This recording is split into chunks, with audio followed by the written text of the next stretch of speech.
ನಮಸ್ಕಾರ ಸ್ನೇಹಿತರೆ, ಈ ವಿಡಿಯೋದಲ್ಲಿ ಪೂರ್ವಕಾಲದಲ್ಲಿ ನಡೆದಂತಹ ಭೂದೇವಿಯ ಕಥೆಯನ್ನ ಕೇಳೋಣ. ಈ ಕತೆ ಅತಿ ಕಡಿಮೆ ಜನರಿಗೆ ಮಾತ್ರ ಗೊತ್ತಿದೆ. ಈ ಕತೆ ಕೇಳದೆ ಹೋದರೆ ನಾವು ಮೃತಪಟ್ಟ ಬಳಿಕ ನಮಗೆ ಭೂಮಿ ಇರುವುದಿಲ್ಲ, ಸ್ವರ್ಗ ಇರುವುದಿಲ್ಲ. ಬದುಕಿರುವಾಗಲೂ ನಮ್ಮ ಹಣೆ ಬರಹದಲ್ಲಿ ಭೂಮಿ ಕೊಳ್ಳಲು ಆಗುವುದಿಲ್ಲ. ಹಾಗಾಗಿ ಜೀವನದಲ್ಲಿ ಒಂದು ಸಲವಾದರೂ ಪ್ರತಿಯೊಬ್ಬ ವ್ಯಕ್ತಿಯು ಭೂದೇವಿಯ ಈ ಕತೆ ಕೇಳಲೇಬೇಕು.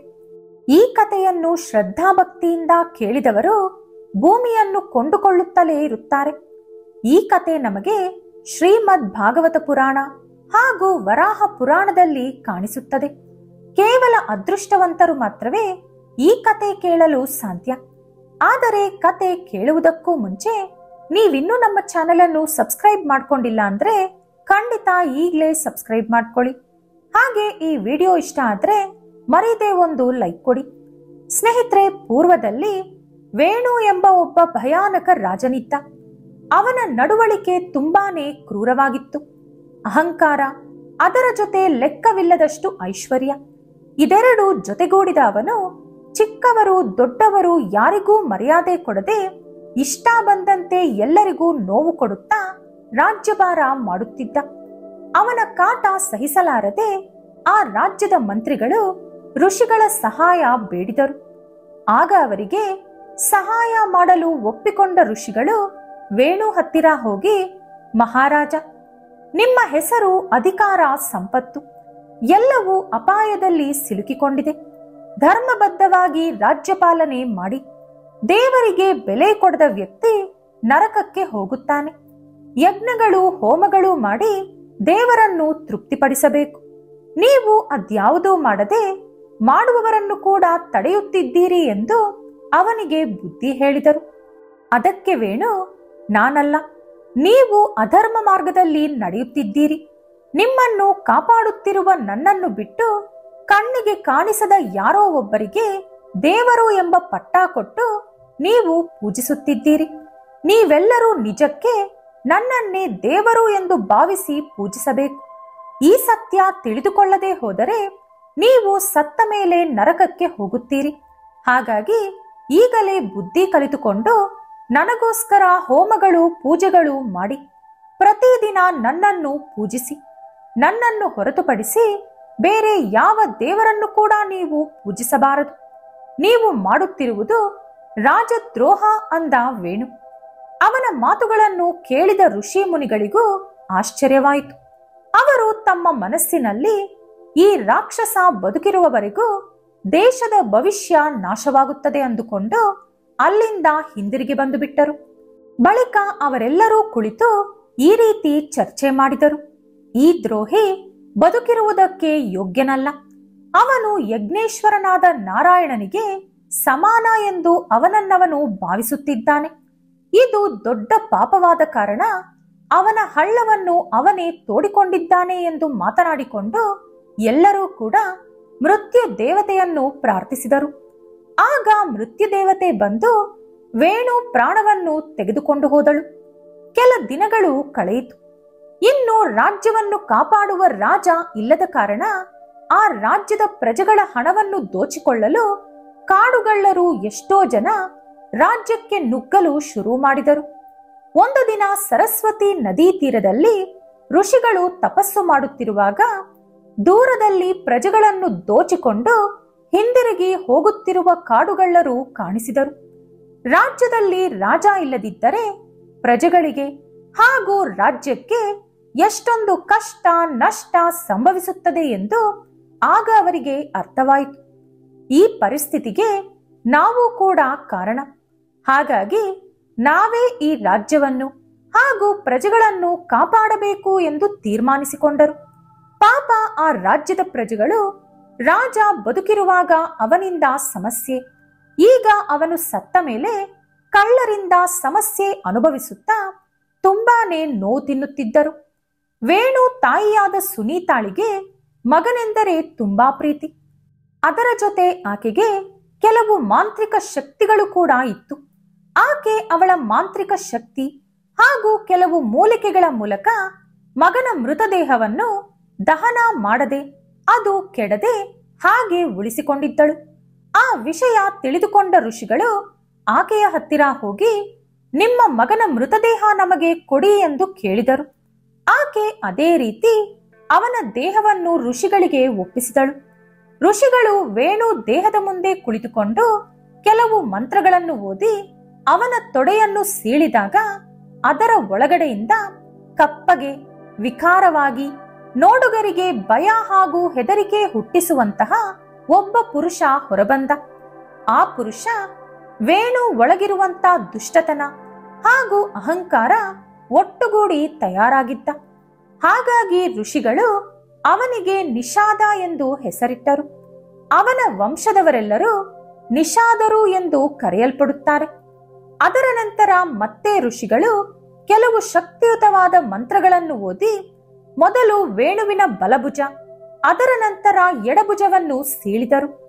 ಆ ಎರಡು ಭುಜಗಳಿಂದ ಒಬ್ಬ ಪುರುಷ ಹಾಗೂ ಒಂದು ಮಹಿಳೆ ಹೊರಬಂದರು. ಅವರು ಸಾಕ್ಷಾತ್ ಶ್ರೀ ಮಹಾವಿಷ್ಣು ಹಾಗೂ ಮಹಾಲಕ್ಷ್ಮಿ ಅವತಾರಗಳು. ಅವರಿಗೆ ಪೃಥು ಹಾಗೂ ಹರ್ಷಿಸ್ಸು ಎಂದು ಹೆಸರಿಟ್ಟರು ಋಷಿಗಳು. ಅವರಿಬ್ಬರು ಅಲ್ಲೇ ಮದುವೆಯಾದರು. ಬಳಿಕ ಪೃಥುವಿಗೆ ಎಲ್ಲಾ ಋಷಿಗಳು ಚಕ್ರವರ್ತಿಯಂತೆ ಪಟ್ಟಾಭಿಷೇಕ ಮಾಡಿದರು.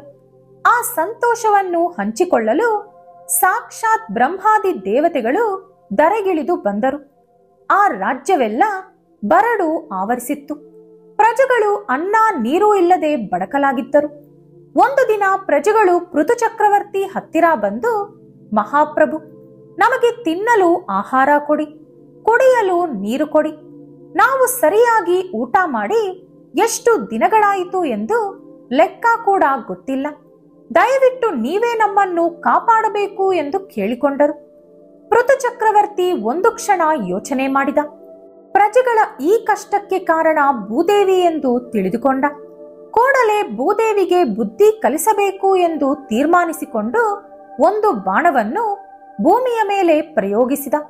ಅದರಿಂದ ಭೂದೇವಿ ಹೆದರಿ ಒಂದು ಹಸು ರೂಪ ತಾಳಿ ಅಲ್ಲಿಂದ ಓಡಲು ಶುರು ಮಾಡಿದಳು. ಕೋಪದಿಂದ ತುಂಬಿ ಹೋಗಿದ್ದ ಪೃಥು ಕೂಡ ಆ ಹಸುವನ್ನು ಹಿಂಬಾಲಿಸಿದ. ಆ ಹಸು ಅವನಿಂದ ತಪ್ಪಿಸಿಕೊಳ್ಳಲು ಹಳ್ಳ, ದಿನ್ನೆ, ಪರ್ವತ, ಶಿಖರಗಳು ಎಲ್ಲಾ ಕಡೆ ಓಡಿತು. ಆದರೆ ಪೃಥು ಚಕ್ರವರ್ತಿ ಎಲ್ಲೇ ಹೋದರೂ ಅದನ್ನು ಬಿಡದಂತೆ ಹಿಂಬಾಲಿಸಿದ. ಇನ್ನು ಓಡುವ ಶಕ್ತಿ ಹಸುವಿಗೆ ಇರಲಿಲ್ಲ. ಹಾಗಾಗಿ ಪೃಥು ಚಕ್ರವರ್ತಿಯ ಕಾಲಿನ ಮೇಲೆ ಬಿದ್ದು ಈ ರೀತಿ ಹೇಳಿತು, ಮಹಾಪ್ರಭು, ದಯವಿಟ್ಟು ನನ್ನನ್ನು ಕಾಪಾಡಿ. ನೀವು ಧರ್ಮಾತ್ಮರು. ಈ ರೀತಿ ಒಂದು ಹೆಣ್ಣನ್ನು ಪೀಡಿಸುವುದು ಸರಿಯಲ್ಲ. ಸ್ತ್ರೀ ಹತ್ಯೆ ಮಹಾಪಾಪ ಎಂದು ನಿಮಗೆ ತಿಳಿಯದೆ ಆಕೆಯೊಳಗೆ ಎಷ್ಟು ದೋಷಗಳಿದ್ದರೂ ಕೂಡ ಒಂದು ಹೆಣ್ಣನ್ನು ಕೊಲ್ಲಬಾರದು. ನಾನು ನಿಮಗೆ ಯಾವುದೇ ಹಾನಿ ಮಾಡದಿದ್ದರೂ ನನ್ನನ್ನೇಕೆ ಕೊಲ್ಲಲು ಬರುತ್ತಿದ್ದೀರಿ? ನನ್ನನ್ನು ಕೊಂದರೆ ಈ ಭೂಮಿ ಇರುವುದಿಲ್ಲ. ಆಗ ನಿಮ್ಮ ರಾಜ್ಯವನ್ನು ಎಲ್ಲಿ ಸ್ಥಾಪಿಸುತ್ತೀರಿ ಎಂದು ಕೇಳಿದ ಕೂಡಲೇ ಪೃಥು ಚಕ್ರವರ್ತಿ ಈ ರೀತಿ ಹೇಳಿದರು, ಭೂದೇವಿ, ನೀವು ತಪ್ಪಾದ ಮಾರ್ಗದಲ್ಲಿ ನಡೆಯುತ್ತಿದ್ದೀರಿ. ಹಾಗಾಗಿ ನಿಮಗೆ ಶಿಕ್ಷೆ ಕೊಡಬೇಕು ಅಂದುಕೊಂಡೆ. ಮನುಷ್ಯರು ಮಾಡುವ ಯಜ್ಞಗಳಲ್ಲಿ ನಿನಗೂ ಕೂಡ ಒಂದು ಭಾಗವಿದೆ. ಆದರೆ ನೀನು ನಿನ್ನ ಕೆಲಸ ಮಾಡುತ್ತಿಲ್ಲ. ಹಾಗಾಗಿ ನೀನು ಶಿಕ್ಷೆಗೆ ಅರ್ಹಳು. ಹಸು ರೂಪದಲ್ಲಿರುವ ನೀನು ಹುಲ್ಲು ತಿಂದರೂ ಹಾಲು ಕೊಡುತ್ತಿಲ್ಲ. ನಿನ್ನದು ಸ್ವಾರ್ಥ ಬುದ್ಧಿ. ನೀನು ನನ್ನನ್ನು, ನನ್ನ ಪಾಲನೆಯನ್ನು ಅವಮಾನಿಸುತ್ತಿರುವೆ. ಅನೇಕ ವರ್ಷಗಳ ಹಿಂದೆ ಬ್ರಹ್ಮದೇವರು ನಿನಗೆ ಕೊಟ್ಟಂತ ಆರೋಗ್ಯ ಮೂಲಿಕೆಗಳನ್ನು ನೀನು ನುಂಗಿ ಹಾಕಿದೆ. ನನ್ನ ಪ್ರಜೆಗಳು ಹಸಿವು, ದಾಹ ಹಾಗೂ ಅನಾರೋಗ್ಯದಿಂದ ನರಳುತ್ತಿದ್ದಾರೆ. ಒಬ್ಬ ರಾಜ ಪ್ರಜೆಗಳಿಗಾಗಿ ಬದುಕಬೇಕು. ಅವನ ಪ್ರಜೆಗಳಿಗೆ ನೋವು ಕೊಡುತ್ತಿರುವುದು ಒಂದು ಮಹಿಳೆಯಾದರೂ ಪುರುಷನಾದರೂ ರಾಜ ಅವರನ್ನು ಸಂಹರಿಸಬೇಕು. ಆ ಕ್ರಮದಲ್ಲಿ ಮಹಿಳೆಯನ್ನು ಕೊಂದರೂ ಪಾಪ ಅಂಟುವುದಿಲ್ಲ. ನನಗೂ ಕೂಡ ನಿನಗಿಂತಲೂ ಚೆನ್ನಾಗಿ ಧರ್ಮಶಾಸ್ತ್ರ ತಿಳಿದಿದೆ. ನಿನ್ನನ್ನು ಕೊಲ್ಲಲು ನನಗೆ ಯಾವ ಪಾಪ ಭೀತಿಯೂ ಇಲ್ಲ. ನಿನ್ನನ್ನು ಕೊಂದು ನಿನ್ನ ಮಾಂಸವನ್ನು ನನ್ನ ಪ್ರಜೆಗಳಿಗೆ ಆಹಾರವಾಗಿ ಕೊಡುತ್ತೇನೆ. ಯೋಗ ಮಾಯೆಯಿಂದ ಮತ್ತೆ ನಾನು ನನ್ನ ರಾಜ್ಯವನ್ನು ಪ್ರತಿಷ್ಠಾಪನೆ ಮಾಡುತ್ತೇನೆ. ಕೋಪದಿಂದ ತುಂಬಿದಂತ ಕಣ್ಣುಗಳು, ಸಿಡಿಲಿನಂತೆ ಆಡುತ್ತಿರುವ ಮಾತುಗಳು, ಇದನ್ನು ನೋಡಿ ಹೆದರಿದ ಭೂಮಾತೆ ಈ ರೀತಿ ಹೇಳಿದಳು, ಮಹಾಪ್ರಭು, ನೀವು ಉತ್ತಮರಲ್ಲೇ ಉತ್ತಮರು. ಜೀವಿಗಳಿಗೆ, ವೃಕ್ಷಗಳಿಗೆ, ಪರ್ವತಗಳಿಗೆ ನಿಲಯವಾಗಲಿ ಎಂದು ನನ್ನನ್ನು ಸೃಷ್ಟಿಸಿದ್ದೀರಿ. ಇವರೆಲ್ಲರಿಗೂ ನನ್ನನ್ನು ತಾಯಿಯಾಗಿ ಮಾಡಿದ್ದೀರಿ. ಅಂತ ನೀವೇ ನನ್ನ ಮೇಲೆ ಅಸ್ತ್ರಗಳು ಪ್ರಯೋಗಿಸಿದರೆ ಇನ್ನು ನನ್ನನ್ನು ಕಾಪಾಡುವವರು ಯಾರು? ಹಿರಣ್ಯಾಕ್ಷ ನನ್ನನ್ನು ಸಮುದ್ರದ ಒಳಗೆ ಬಂಧಿಸಿದಾಗ ವರಾಹ ರೂಪ ಪಡೆದು ನೀವು ಅವನನ್ನು ಸಂಹರಿಸಿ ಮತ್ತೆ ನನ್ನನ್ನು ಸಮುದ್ರದ ಮೇಲೆ ಪ್ರತಿಷ್ಠಾಪನೆ ಮಾಡಿದಿರಿ. ಅಂತ ನೀವು ನನ್ನನ್ನು ಕೊಲ್ಲುವುದು ಸರಿಯಲ್ಲ. ನನ್ನ ಮೇಲೆ ಕರುಣೆ ತೋರಿಸಿ ನಾನು ಹೇಳುವುದನ್ನು ಕೂಡ ಸ್ವಲ್ಪ ಕೇಳಿಸಿಕೊಳ್ಳಿ. ಒಂದು ಜೇನುಹುಳ ಎಷ್ಟೋ ಹೂವುಗಳಿಂದ ಸಿಹಿಯನ್ನು ಶೇಖರಿಸಿ ತಂದು ಜೇನುತುಪ್ಪ ತಯಾರಿಸುತ್ತದೆ. ಅದಕ್ಕಾಗಿ ಜೇನು ಎಷ್ಟೋ ಶ್ರಮ ಪಡುತ್ತದೆ. ಅದೇ ರೀತಿ ನನ್ನಿಂದ ಏನನ್ನಾದರೂ ಪಡೆಯಬೇಕು ಅಂದರೆ ಶ್ರಮ ಪಡಬೇಕು. ಈ ಲೋಕದಲ್ಲಿ ಯಾವ ರೀತಿ ಬದುಕಬೇಕು ಎಂದು ಋಷಿಗಳು ಮನುಷ್ಯರಿಗೆ ಅನೇಕ ರೀತಿಯಲ್ಲಿ ಬೋಧಿಸಿದ್ದಾರೆ. ಮರಣದ ನಂತರ ಪರಲೋಕ ಪ್ರಾಪ್ತಿ ಪಡೆಯಲು ಅನೇಕ ಯೋಗಗಳು ಹಾಗೂ ಕರ್ಮಗಳನ್ನು ತಿಳಿಸಿದ್ದಾರೆ. ಸರಿಯಾದ ಮಾರ್ಗದಲ್ಲಿ ನಡೆದು ಪೂರ್ವಿಕರು ತಿಳಿಸಿಕೊಟ್ಟ ವಿಧಿಗಳನ್ನು ಶ್ರದ್ಧೆಯಿಂದ ಪಾಲಿಸಿದರೆ ತಪ್ಪದೆ ಆ ವ್ಯಕ್ತಿಗಳು ಲಾಭವನ್ನು ಪಡೆದುಕೊಳ್ಳುತ್ತಾರೆ. ಪ್ರಜೆಗಳೆಲ್ಲರೂ ಧರ್ಮಾತ್ಮರಾದಾಗ ಋಷಿಗಳು ಹೇಳಿದ ವಿಧಿಗಳನ್ನು ಅವರು ಆಚರಿಸುತ್ತಾರೆ. ಆದರೆ ಕಾಲಚಕ್ರದಲ್ಲಿ ವೇಣುವಿನಂತಹ ದುಷ್ಟರು ನನ್ನನ್ನು ಪಾಲಿಸಿದ್ದಾರೆ. ಹಾಗಾಗಿ ಈ ಭೂಮಿಯ ಮೇಲೆ ಪಾಪ ಬೆಳೆದು ಹೋಗಿದೆ. ಕಳ್ಳರು ಹಾಗೂ ದುಷ್ಟರಾಜರು ನನ್ನನ್ನು ಕಾಡಿದಾಗ ನನ್ನನ್ನು ರಕ್ಷಿಸಲು ಯಾರೊಬ್ಬರೂ ಇರಲಿಲ್ಲ. ಈ ರೀತಿ ಎಲ್ಲರೂ ನನ್ನ ಕೈಬಿಟ್ಟ ಕಾರಣ ಬ್ರಹ್ಮದೇವರು ನನಗೆ ಕಾಣಿಕೆಯಾಗಿ ಕೊಟ್ಟಂತ ಅಪರೂಪದ ಮೂಲಿಕೆಗಳು, ಇತರೆ ಪೋಷಕ ಪದಾರ್ಥಗಳು ಕೆಟ್ಟವರ ಕೈ ಸೇರಿತು. ಅವರು ಅದನ್ನು ದುರುಪಯೋಗ ಪಡಿಸಿಕೊಂಡರು. ಪ್ರಜೆಗಳು ಇಂಥ ಅಪರೂಪದ ಮೂಲಿಕೆಗಳು ಹಾಗೂ ಧಾತುಗಳನ್ನು ಬಳಸಲು ಯೋಗ್ಯರಲ್ಲ ಎಂದು ತಿಳಿದುಕೊಂಡು ಅವೆಲ್ಲವನ್ನು ನಾನೇ ನುಂಗಿಬಿಟ್ಟೆ. ಇನ್ನು ಮುಂದೆ ಅಂಥ ಅಪರೂಪದ ಮೂಲಿಕೆಗಳು ಈ ಭೂಮಿಯ ಮೇಲೆ ಚಿಗುರುವುದಿಲ್ಲ. ಆದರೆ ನನ್ನೊಳಗಿನಿಂದ ಅವುಗಳನ್ನು ಮತ್ತೆ ಹೊರತರಬಲ್ಲ ಶಕ್ತಿ ಕೇವಲ ನಿಮಗೆ ಮಾತ್ರವೇ ಇದೆ.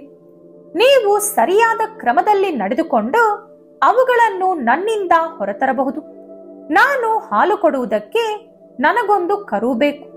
ಹಾಗೆ ನೀವೊಂದು ದೊಡ್ಡ ಪಾತ್ರೆ ತಂದರೆ ಅದರೊಳಗೆ ನನ್ನ ಹಾಲು ಹಿಂಡಿ ತೆಗೆದುಕೊಳ್ಳಬಹುದು. ಹಾಗೆ ಹಾಲು ಹಿಂಡುವುದಕ್ಕೆ ಯೋಗ್ಯ ವ್ಯಕ್ತಿ ಕೂಡ ಬೇಕು ಅಂದರು ಭೂದೇವಿ. ಆಕೆಯ ಮಾತುಗಳನ್ನು ಕೇಳಿದ ಪೃಥು ಚಕ್ರವರ್ತಿಯ ಕೈಯಿಂದ ಬಿಲ್ಲು ತಾನಾಗಿ ಜಾರಿ ಕೆಳಗೆ ಬಿತ್ತು. ಅವರ ಕಣ್ಣುಗಳು ಕೋಪ ಬಿಟ್ಟು ಆಲೋಚನೆಯಲ್ಲಿ ಮುಳುಗಿತು. ಬಳಿಕ ಪೃಥು ಚಕ್ರವರ್ತಿ ಭೂದೇವಿಯೊಂದಿಗೆ ಹೀಗಂದರು, ತಾಯಿ, ನೀನು ಆಡಿದ ಮಾತುಗಳು ಸತ್ಯ. ನಿನ್ನಿಂದ ಅಧಿಕ ಲಾಭ ಪಡೆದುಕೊಳ್ಳುವುದು ಈಗ ನನ್ನ ಕರ್ತವ್ಯ. ಮನುಷ್ಯನಾಗಿ ಹುಟ್ಟಿದ ಪ್ರತಿಯೊಬ್ಬನು ಕೃಷಿ ಮಾಡಬೇಕು. ನಿನ್ನನ್ನು ಅಗೆದು ಧಾನ್ಯಗಳನ್ನು ಚೆಲ್ಲಿ ಅವು ಚಿಗುರಿದ ಮೇಲೆ ಅದನ್ನು ಪೋಷಿಸಬೇಕು.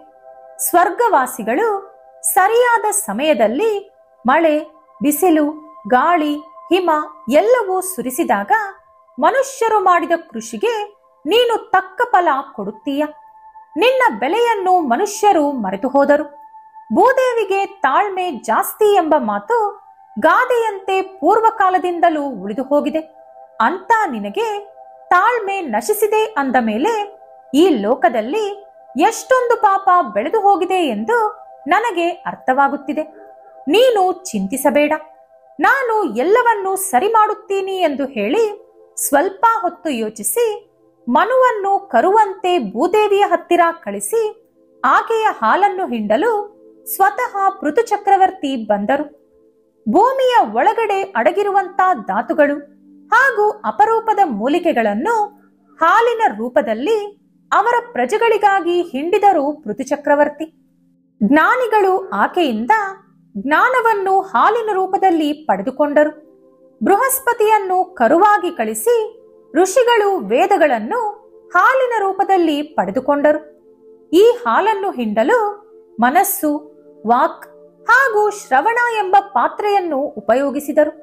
ಇನ್ನು ದೇವತೆಗಳು ಇಂದ್ರನನ್ನು ಕರುವಾಗಿ ಕಳಿಸಿ ಒಂದು ಚಿನ್ನದ ಪಾತ್ರೆಯಲ್ಲಿ ಅಮೃತ, ವೀರ್ಯ, ಭೋಜಸ್ಸು ಹಾಗೂ ಬಲವನ್ನು ಹಾಲಿನ ರೂಪದಲ್ಲಿ ಪಡೆದುಕೊಂಡರು.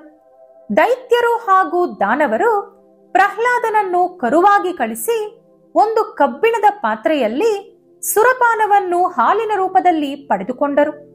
ಗಂಧರ್ವರು ಹಾಗೂ ಅಪ್ಸರೆಗಳು ವಿಶ್ರವಸುವನ್ನು ಕರುವಾಗಿ ಕಳಿಸಿ ಹೂವಿನ ಪಾತ್ರೆಯಲ್ಲಿ ಸಂಗೀತವನ್ನು ಹಾಲಿನ ರೂಪದಲ್ಲಿ ಪಡೆದುಕೊಂಡರು. ಪಿತೃದೇವತೆಗಳು ಆರ್ಯಮನನ್ನು ಕರುವಾಗಿ ಕಳಿಸಿ ಮಣ್ಣಿನ ಪಾತ್ರೆಯೊಳಗೆ ದೇವತಾ ಕುದುರೆಗಳಿಗೆ ಆಹಾರವನ್ನು ಹಾಲಿನ ರೂಪದಲ್ಲಿ ಪಡೆದುಕೊಂಡರು. ಸಿದ್ಧರು ಕಪಿಲನನ್ನು ಕರುವಾಗಿ ಕಳಿಸಿ ಎಷ್ಟೋ ಸಿದ್ಧಿಗಳನ್ನು ಹಾಲಿನ ರೂಪದಲ್ಲಿ ಪಡೆದುಕೊಂಡರು. ವಿದ್ಯಾಧರರು ಆಕಾಶ ಮಾರ್ಗದಲ್ಲಿ ಸುಲಭವಾಗಿ ಪ್ರಯಾಣಿಸಬಲ್ಲ ಶಕ್ತಿಯನ್ನು ಹಾಲಿನ ರೂಪದಲ್ಲಿ ಪಡೆದುಕೊಂಡರು. ಕಿಂಪುರುಷರು ಮಯನನ್ನು ಕರುವಾಗಿ ಕಳಿಸಿ ಮಾಯೆಯನ್ನು ಹಾಲಿನ ರೂಪದಲ್ಲಿ ಪಡೆದುಕೊಂಡರು.